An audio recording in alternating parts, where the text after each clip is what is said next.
Hello, ladies and gentlemen, and welcome to Nihilist Wrestling episode 14. I am your host, Ash Manson. Listen, if you've watched 1 second of my content, you know what this show is about. You see my shirt, hell, forget about any of that. If you are a pro wrestling fan, you know what this episode is about. I know we're dropping this a little bit earlier in the week than usual. I was getting into a cadence of putting out this show after Dynamite, but listen, I cannot wait another second. We gotta talk about what happened last night at Monday Night Raw, so let's not waste any time. Let's get right into it. Uncle Howdy is back. The Wyatt family is back. The Wyatt Sicks is what we're calling them this time around. Not just the number 6. We're talking about SICKS or SICK6 as they're styling it on their t-shirts. I already have ordered the t-shirt with their logo on it. That was the fastest I've ever ordered a wrestling t-shirt or any kind of t-shirt in my life. Oh my god, that was one of the best pro wrestling segments I have ever seen in my life. I do not, say that lightly. I've been watching wrestling regularly since 1996. That absolutely blew me away. It looked like a scene out of a horror movie. I'm actually, pretty emotional about seeing it, and it's not solely because it's a tribute to the late Wyndham Bray Wyatt Rotunda. I think for me, of course that has a lot to do with it, but for me, it's a lot deeper than that. And I say this all the time, pro wrestling is the only mainstream form of entertainment that has any sort of representation for gothic, heavy metal, horror culture at all. You don't see that anywhere on TV or on the radio or anything like that anymore. I know it's all about streaming and, everything you can find any kind of niche, any kind of culture on some corner of the internet. But as far as the mainstream goes, pro wrestling is pretty much all we got. I say that I think it's so awesome that a young kid might hear Rhea Ripley's theme song and discover who Motionless in White is, and I think that's incredible. When I saw Bray Wyatt originally, I couldn't help but think that this man spoke to me in a way that not just pro wrestling, but people in culture just don't generally strike a chord with me the way that Bray Wyatt did. I felt very seen by Bray Wyatt's presentation, by his character, by his monologues, his promos, his vignettes. That really resonated with me in a way that's practically nothing in mainstream culture does anymore. That's why I always go so hard for representation, because, I am a straight cisgender white guy, and I struggle to find myself represented in things on television. Just imagine somebody whose more immutable characteristics are not found anywhere, in the mainstream. But Bray he was that for me. And I know people draw a big distinction that Bray Wyatt was a character and Wyndham Rotunda was a man, and they were not the same, but that character, Bray Wyatt, was coming from somewhere. And I don't think I was alone, because he had a cult following, and he got released at the height of his popularity. It was after his match at WrestleMania with Randy Orton in Tampa, which I was at. that was his last match in WWE before he was released. And I know Wyndham had a lot of problems, whether it's like, creative issues or health issues. And there were a lot of factors, a lot of personal issues as to why he was released. But when he came back for that short run that we had before his tragic passing, it felt like that was like his opportunity to be given his flowers for everything that he had done, the way he had resonated with so many of us misfits out there. Like, it really seemed like his return to WWE was just a way for him to soak in the appreciation and the adulation that we all felt for him. And his promos felt very real. Like, it felt like it was just Wyndham talking, not so much Bray Wyatt in his promos he cut in his last WWE run. And then, of course, that was tragically cut short, and for so many reasons that's devastating. For his family, for all that loved him, for us as fans that just really wanted to see that run. And then when you watch the Becoming Immortal documentary, when you see his brother Taylor saying that his brother Wyndham inspired him to continue his legacy. And as the documentary goes off air, you see the infamous lantern with the flame or the light extinguished, and then you see it rekindled, and you see the silhouette of Uncle Howdy, and you know it's coming. And then, of course, a while later, you see all these QR codes, the Nightbird appearing on our television screens. Our screens would glitch out. We know that it's coming. It seemed like it took forever, and I was personally feeling like this is taking a little bit too long, Strike while the iron's hot, They teased the return of Uncle Howie and some version of the Wyatt family in the Becoming Immortal documentary, and now it's like it's been some months now since we saw that. I was a little bit worried about them missing the moment, but oh my god, what I saw last night, it was really unlike anything I've seen in wrestling before. Unlike anything that Bray Wyatt did previously into it started with the lights go out and they play that ominous noise that has been synonymous with Bray and the Wyatt family, and then they start playing Shatter by Code Orange, which was Bray's theme for his last run, and you see the door, and that just made me so emotional just seeing that, because you almost suspend disbelief for a minute, and a part of you just feels like Bray is gonna walk out from that door, and that's not possible, but what you're seeing is art, it's not reality, so your mind just goes there for a split second when you see that door illuminating. And then you see Nikki Cross crawl out looking like Sister Abigail, and she crawls up to the lantern, and you know who it is.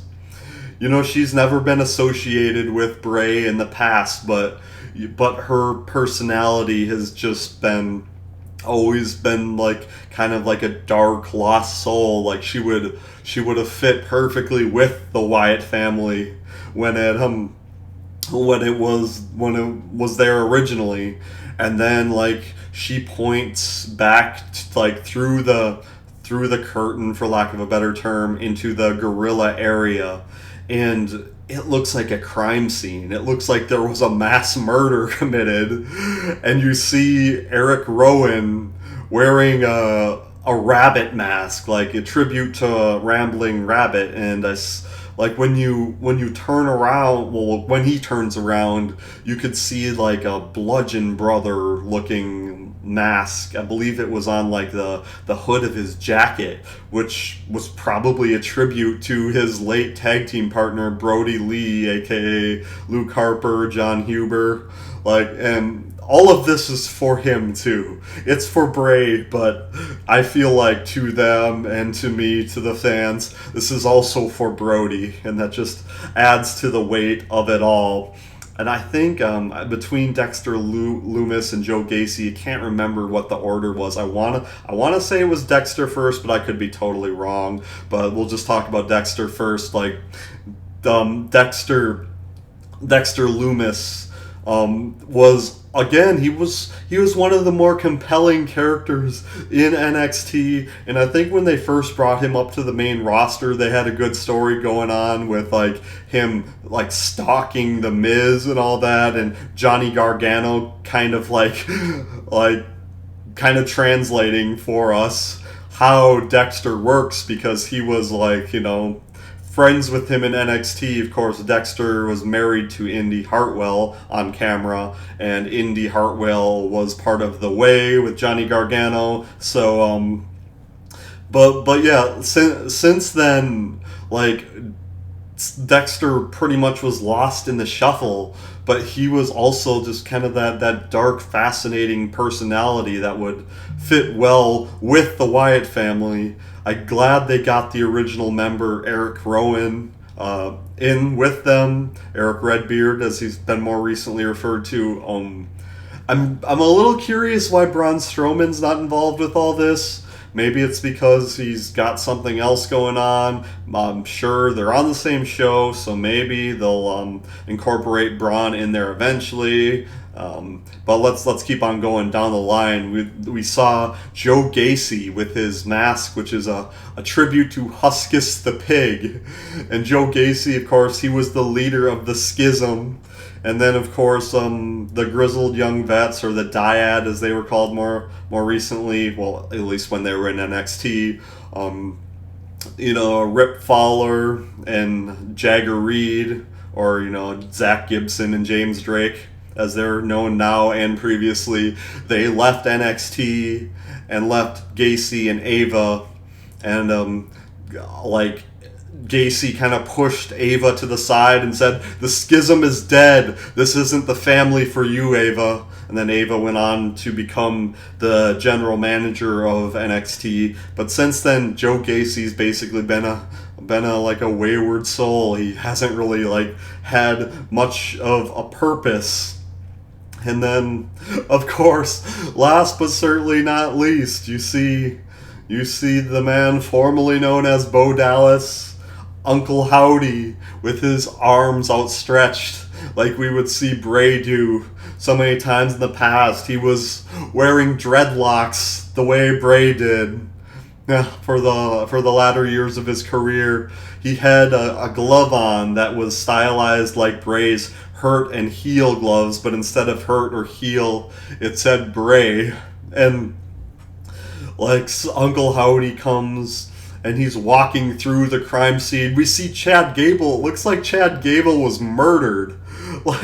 You just see him laying there unconscious, and blood, on his forehead. There was another guy there that had blood spatter on the wall, like he was shot. It was legitimately unlike anything I've seen in wrestling. They're just, WWE, the PG show, is just going there in a way that we hadn't seen. And Uncle Howdy comes out, and the rest of the Wyatt Sicks is following. You see the new logo briefly flash in the background as they're coming out to the stage, and you see them all huddle around the lantern, and you just see them looking so ominous, looking so dark, and then you hear Uncle Howdy say, "We're here, blow out the lantern," and then you briefly see Nikki Cross as Sister Abigail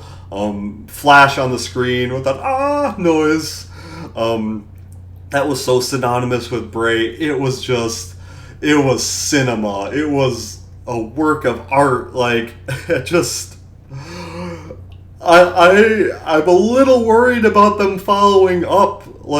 How do they follow that after that amazing entrance? Oh my god, I barely know what to say. The one obvious question is they're referred to as the Wyatt Six, but there's only 5 of them. the sixth person, it could be Bray himself. But I know that would be a touching tribute. Maybe, and what I'm really hoping is that Alexa Bliss comes in later, because she is a great talker. She could be a great mouthpiece for the group. I that's one thing I was wondering, because how are they going to communicate? Bray was so eloquent with words, and Taylor or Bo or Uncle Howdy, whatever we're calling him, he's a really good talker too, but his style, the way that he talks, he doesn't sound like, his voice doesn't sound anything like Wyndham's. I don't know how they're brothers, and Bray sounds southern and Bo almost sounds Midwestern with his kind of higher pitched voice and all that. But wow.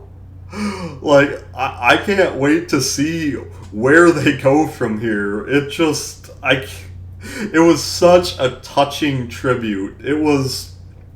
But it's not just that. It's a way to, think of everyone involved, whether we're talking about Bo Dallas, Nikki Cross, Eric Rowan, Dexter Lumis, Joe Gacy. They have all been criminally underutilized, cast to the side, just unable to find their footing in WWE. In the case of Bo Dallas and Dexter Lumis and Eric Rowan, all of them have been fired previously from WWE. You talk about the line that they were saying. Well, not that they were saying, but when you scan the QR code, it says "You refuse salvation," and it had a timer, and I kind of wonder what that's in reference to.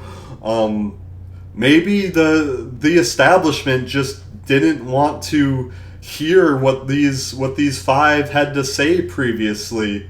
Maybe in their own ways they were offering salvation through their words, through their actions, through their auras, and just nobody latched on to them in the way that we probably should have. Maybe we didn't believe hard enough. Maybe we didn't accept Joe Gacy's message of inclusion. We didn't follow the buzzards. We think of all the dark groups that they've been a part of in the past. Nikki Cross with Sanity and all that, how they fizzled out. It's, oh my god, there's so many there's so many ways they can go from here. They could beat down Jey Uso for his sacrilege. And I always said, I know people are super down with Jey Uso, and they saw his Firefly entrance, or fire eating as I call it, as a nice tribute to Bray. But I always said, and I said this in past episodes of Nihilist Wrestling, I thought it was kind of sacrilegious, honestly, and I know he was well-intentioned with it, but when you knew that the Wyatt family or the Wyatt Sicks was coming back, I thought it was poor timing to have Jay do the Firefly entrance, unless it was going to tie into the new Wyatt family, the Wyatt Sicks. But in a WWE.com exclusive interview with Jackie Redmond, Jey Uso said, after we saw the Wyatt Sicks debut, he said, I don't want any part of that smoke. They can have the Fireflies back. That's totally fine with me. I do hope that Jay stops doing that. As cool as it was for a short period of time, it's not his. It never was his. It belongs to Bray. It belongs to the Wyatt Sicks. And if he's got to pay a price for that, so be it. They can try to lure Braun Strowman back in. I know the man, Adam Scherr, who plays Braun Strowman, has made it crystal clear that but Wyndham wasn't just a tremendous influence on his career. He was just a massive influence and help to him in his life. just like be traveling up and down the roads as the fourth member of the original Wyatt family. Like, I don't know how you can not involve Braun Strowman in some way, shape, or form. But I mean, we get to see. I mean, I can't I can't stress enough, like, it wasn't, it felt deeper than a wrestling show for me. It felt like celebrating a man's legacy. It resonated with me on a personal level. Like, I feel like I could sit here on camera for an hour and talk about, like, the impact that had on me. Like, Bray Wyatt was one of, if not the first, to really, like, well, I guess there were things in the past that brought, like, you know, more a cross between real life and, like, the supernatural element to wrestling. I know Bray didn't really traffic too much in, like, the supernatural, but, like, with his, like, his swamp match that he had a while back with Randy Orton. I don't think that's what they called it. They called it something different. I can't exactly remember. Or, like, the Fiend's dark transformation, being burnt and then coming back to life and all that. Like I think Bray paved the way for broken Matt Hardy to do the things that he did, and just maybe, like, Lucha Underground was one of the more recent examples of just, like, wrestling bending the mind a little bit. But Bray just, I feel like he just brought it to a different level, and that debut of the Wyatt Sicks just felt like such a massive mic drop. Like, pay attention, put the world on notice. Do you present them as a babyface or a heel? Because there's, of course, the crowd is going to love them, but they have to do evil shit because that's what like, Bray Wyatt always did. So I don't know. I almost think that you present them more as a heel, more as an antagonist. Hey, you all refuse salvation. Now you're gonna get it whether you like it or not, and just let the crowd cheer, like maybe the same way that you do with Rhea Ripley, where you present her as a heel with the understanding that you know the crowd is going to love them. But damn, like, I always say, like, the Judgment Day is, like, my group, because I feel seen by them. I feel represented by them, you know, as a heavy metal guy. But really, like, compared to the Wyatt family and, let's say, to, like, the House of Black, like, the Judgment Day are like mall goths, you know, like, they're more of, like, kind of like a mainstream hard rock, whereas, like, the Wyatt family is that black death metal aesthetic. Like, that is just, oh my god. Like, I could sit here on camera and gush for hours, but I just wanted to record my reaction, express my appreciation. Thank you, Triple H. Thank you, Taylor Rotunda, Bo Dallas, Uncle Howdy. Thank you so much. I can't wait to get my t-shirt. I think I'm going to be rocking that at my concerts and all that. It really spoke to me. It really touched me, like, on an emotional level. And I cannot wait to see where they go with this. So I'm going to shut up about it for now, and we're going to talk about Clash at the Castle a little bit, but goddamn, like, how do you follow that? How? Oh my god. I cannot wait. I seriously can't wait. Alright, Clash at the Castle. Let's get into it. Clash at the Castle was a really good show. It's almost kind of getting overshadowed by the ending of Raw last night, but, like, I'd be remiss if I didn't at least, like, talk about it a little bit. There were only 5 matches on the card, but I actually really like it that way, because you have the Money in the Bank pay-per-view. I know, I'm going to keep saying pay-per-view, get over it. PLE in a few weeks, so you're not going to put everyone on Clash of the Castle. You're going to make it, like, a reasonable length, You're not going to overwhelm the viewer, and you're going to make all the matches on it important. And people that you didn't have on Clash at the Castle, well, they can be on Money in the Bank. And of course, they had to kick off the show with Cody Rhodes versus AJ Styles because you know that everyone is there to see Drew McIntyre. So it's crazy that the WWE Championship match kicks off the show, but it just made sense. And I thought it was like a really compelling story with AJ Styles faking his retirement, pulling the Mark Henry just to bait Cody into giving him a WWE Championship match. It was a great match. Of course Cody's going to retain. And that's the thing I keep saying is that so many titles changed hands around WrestleMania that at WrestleMania that you just kind of know that you're not going to see a hell of a lot of title changes for a while because you need to kind of build these champions up. And it seems like the ADHD style booking where we're swapping titles every few months is over with. I can say that. I am neurodivergent myself. So, we're having more meaningful title reigns. Cody's not going to drop the title, but at least he was involved in a great story, in a great match. He almost damn near killed AJ Styles with the steps before he said, "I quit." You don't expect AJ to say that, but it just continues to cement Cody Rhodes as a credible champion, and it kind of shows him getting down and dirty a little bit because, Cody is that white bread babyface that might kind of end up biting him in the ass in the long run because I keep saying people don't appreciate that kind of babyface, just, generally speaking.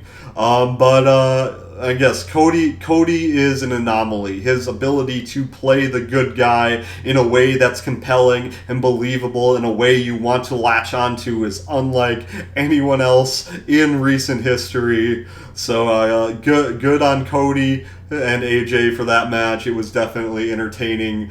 I was so happy to see the women's tag team title triple threat match. You had the champions Jade Cargill and Bianca Belair against Shayna Baszler and Zoe Stark against my personal favorite in the women's tag team division, Isla Dawn and Alba Fire. They have been languishing in the main roster after being one of the most compelling acts on NXT.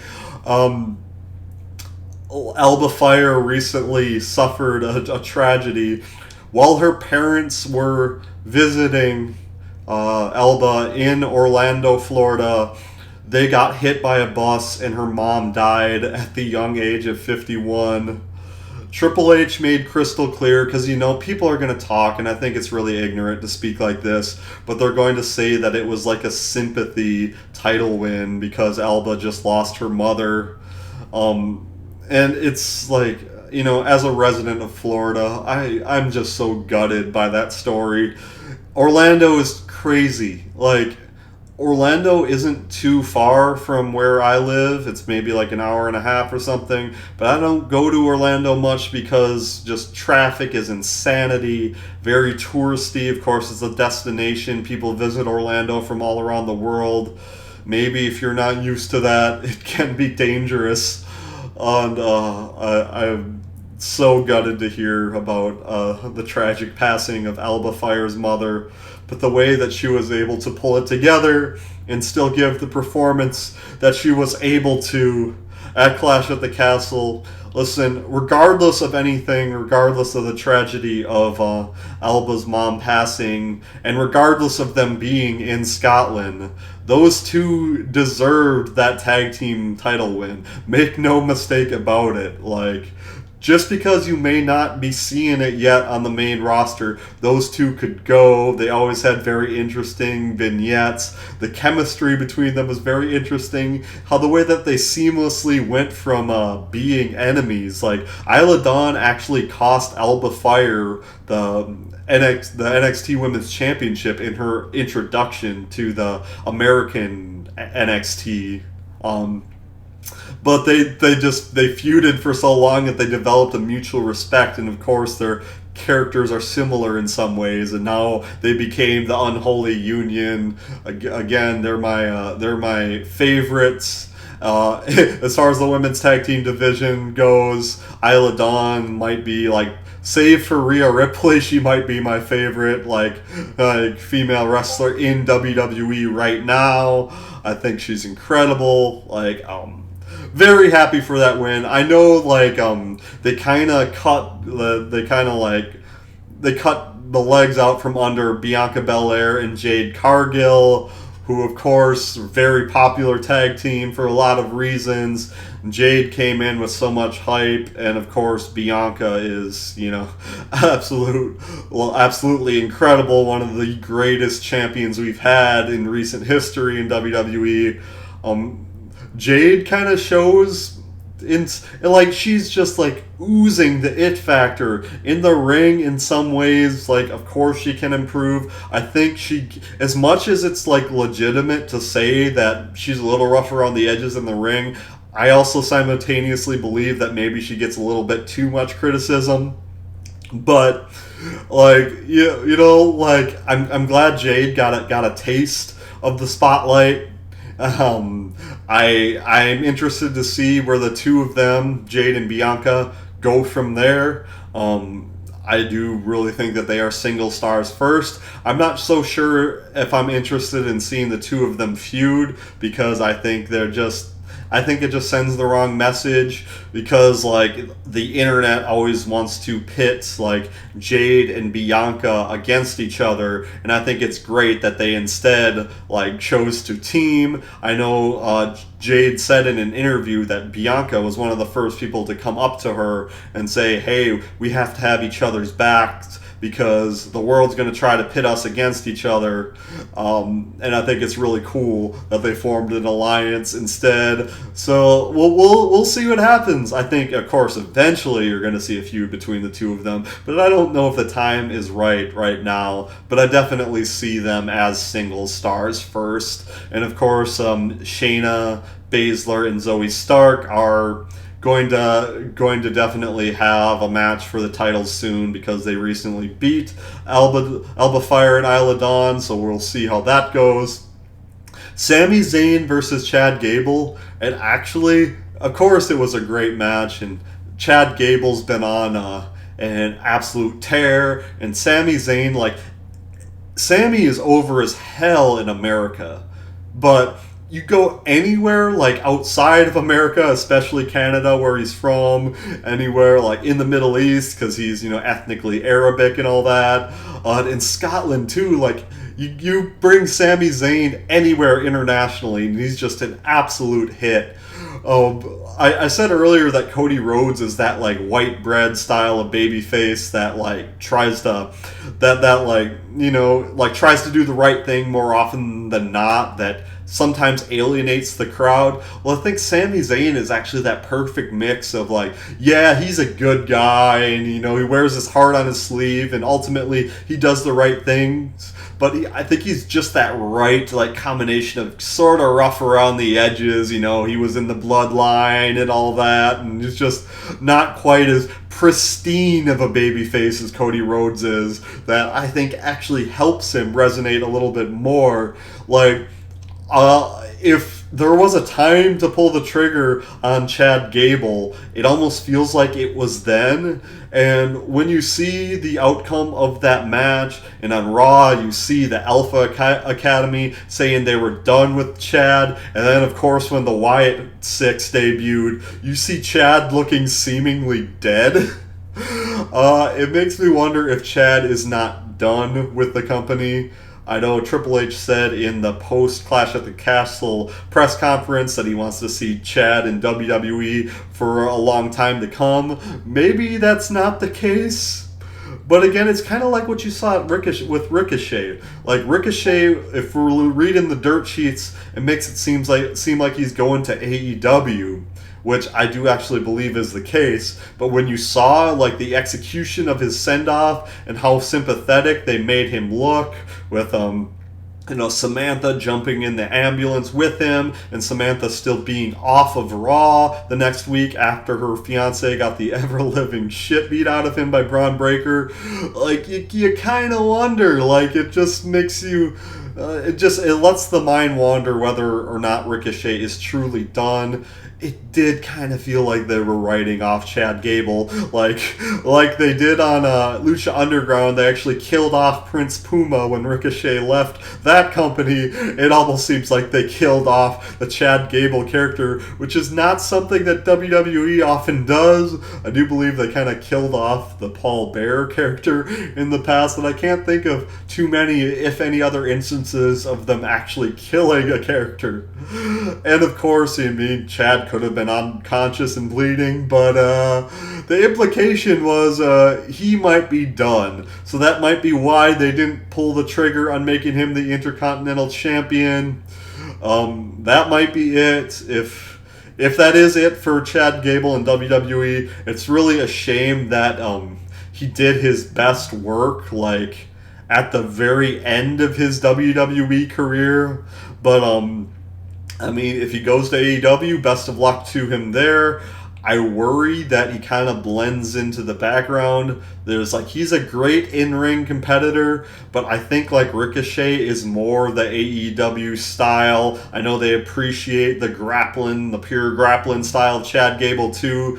But I think, I worry that he gets lost in the shuffle with the incredibly deep talent roster in AEW if he ends up going there. But we'll see what happens. Of course, a great match with Sami Zayn retaining the championship.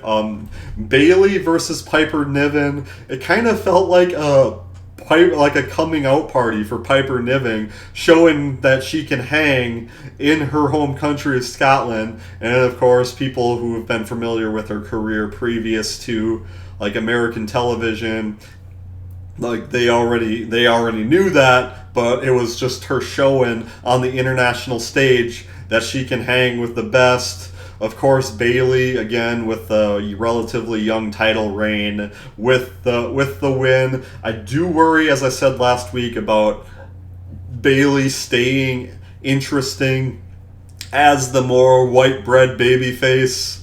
I always worry about those kinds of characters. Of course, Bayley is kind of uniquely likable. So we'll see where we go from there. But yeah, the main story of the show, of course, Damian Priest versus Drew McIntyre. I think that was that wasn't. It was Damian's second PLE main event, because he also main evented Backlash Puerto Rico with Bad Bunny, which was I felt like that was Damian's coming out party right there. But of course, Damian showed that he can definitely hang in the world heavyweight title scene. Of course, he is the champion. But you see, all the things that they say about him on camera, about him being a transitional champion, him being a paper champion, that's what stupid people on the internet are saying about Damian Priest. And I like how they're owning it and they're refuting it. They're showing you hey, El Campeon is the real deal here. But of course, it's a young title reign, but as I said last week, you could conceivably see Drew McIntyre walking out of his home country of Scotland as the world heavyweight champion. And I think when you believe that the challenger could win, that definitely makes the championship matches more compelling. The finish was so good. It was so good. Drew hits that Claymore, but the ref he got knocked off the ring apron. The crowd's chanting 1, 2, 3, 4, 5, 6. He's down forever. And another ref, a seemingly generic looking ref from the back anyway, counts 1, 2. And then we flip the camera around and we see that ain't a ref. That is the voice of the voiceless, CM Punk.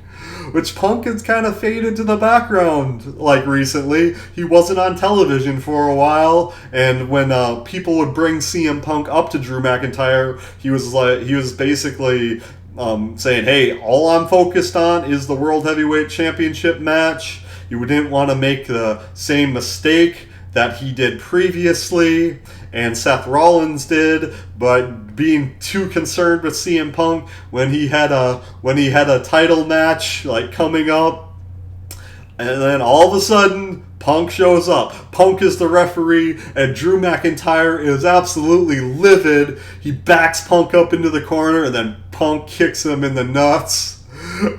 Priest delivers the South of Heaven, and then of course Punk slides out of the ring, and the original ref chants 1, 2, 3, puts puts Damian Priest over as your legitimate world champion. I know there was a little bit of convolution, but the match was like strong enough to really reaffirm Damian Priest as El Campeon.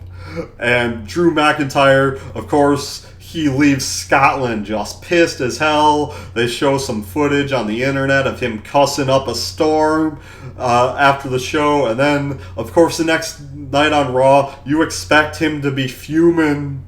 Then he's not. He's not the riled up like Scottish psychopath jonesing for a fight. He's just defeated. Like, CM Punk has broken him. And, Triple H was just singing the praises of CM Punk in the press conference after Clash at the Castle, and I know that they were more talking about like the real life aspect of like Phil Brooks like maturing and like, you know, now thriving in WWE, an environment that used to be so toxic for him. But they parlayed that into a story where Drew McIntyre is absolutely pissed off that after CM Punk like knowingly fucks Drew over, Triple H is singing his praises. So we briefly see like Triple H trying to talk to Drew and telling the camera to go away. We see Adam Pearce trying to talk to Drew, but he's had it. He's done. He quits. And of course, that's probably storyline. We know that Drew recently signed a new deal with WWE, but that just gets you looking forward to SmackDown. You know, and Punk is a Raw guy, but SmackDown is in Chicago, so of course they got to bring CM Punk back home for SmackDown. And what's Punk going to talk about? He's just going to goad the fuck out of Drew McIntyre, try to provoke him into coming back and facing him. And CM Punk also said at the post-Clash of the Castle press conference that on Monday, instead of going to Monday Night Raw in Corpus Christi, he was going to go see his personal doctor with the idea that he was going to be cleared to compete. So Punk is just about ready to return. I know we have the Money in the Bank pay-per-view coming up in the immediate future, but it really seems like Drew versus Punk is going to be one of the main matches for SummerSlam. I would imagine they hold that off until SummerSlam. So, like, that match does not need the World Heavyweight Championship. That is perfectly compelling on its own, and Damian Priest can face Gunther there, assuming that he is still the champion. I would imagine that he defeats Seth Rollins at Money in the Bank. I don't know. You could actually conceivably see a title switch happen there, but I think that Damian Priest is going to retain and face Gunther at a SummerSlam. So that's also going to be very interesting because, again, you could conceivably see Gunther defeating Priest for the World Championship, and I think like I said, that makes the matches more compelling if you can conceivably see the challenger winning. But I really just want to see Damian Priest continue to hold that title and continue to establish himself as a legitimate champion. You know that I rise for the Judgment Day All rise for El Campeon. I'm totally in his corner as he continues to establish himself as a major star on Monday Night Raw. And I've barely even talked about what was the most compelling story of last week with Dominic Mysterio and Liv Morgan. Liv stole Dominic's vest and said, like, in a very, like, seductive way, like, sure, you can have it back, but only if you take it off of me. And then Damian Priest catches Dom and is just like, Dom, what are you doing? Again, Rhea Ripley is like his sister, and presumably Dom is betraying her with what he sees, but he actually kind of came to Dom's defense, saying, hey, Dom doesn't want anything to do with you, Liv. And Liv's like, I think Dom wants everything to do with me. So I'm going to echo my sentiments from last week. Like, Monday Night Raw is the most compelling wrestling show on television right now. And I say that as somebody who generally favors AEW over WWE, but like I keep things 100. Like, Monday Night Raw has been absolutely on fire. Their storylines, their matches have just been so goddamn good. I can't wait for next Monday. I can't wait for Friday on SmackDown to see what CM Punk does. And of course I'm looking forward to Dynamite and Collision. This is one of my longest, probably one of, if not my longest video ever, and I didn't even really mention AEW. I know they're kind of in this little awkward moment where they gotta get Forbidden Door over with to really get their storylines cooking. So we'll talk about more AEW in the future, but oh my god, it's such an exciting time to be a pro wrestling fan. If you got to the end of this video, thank you so much for watching. I'd appreciate a like, a subscribe, a comment, tell me what you think, even if you disagree with me. As long as you're constructive, I will answer you in the comments. And until next time, and I have been saying this ever since my second or third show, I will continue saying this, not just because of what's happening on camera, but remember to revel in what you are.